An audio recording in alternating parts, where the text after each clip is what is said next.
वो कहते हैं जी मैं बड़ी दुआएं मांगी मैंने मगर कबूल कोई नहीं। याद रखो, दुआ मांगने के लिए चंद चीज़ों का होना ज़रूरी, जो उलमा ने लिखी हैं। बंदा कामिल इखलास के साथ अल्लाह ताला से दुआ मांगे। दुआ के दौरान गैर की तरफ तवज्जो न करे। हलाल रिज्क खाए, हराम रिज्क से बचे।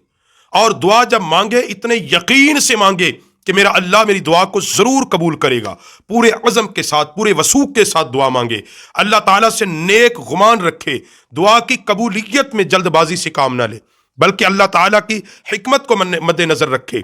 जुबान को झूठ से पाक रखे और अल्लाह की बारगाह में हुजूर कल्बी के साथ जब दुआ मांगे, अपना दिलो दिमाग कल्ब हर चीज को अल्लाह के हुजूर पेश कर दे। आजिज़ी इनकिसारी के साथ अल्लाह की दरगाह का फकीर बन के दुआ मांगे और गुनाहों से बचता रहे। जब दुआ मांगे ये समझे कि मुझसे बड़ा मंगता कोई नहीं और उससे बड़ा देने वाला कोई नहीं। इंशाअल्लाह वो दुआ जरूर कबूल होगी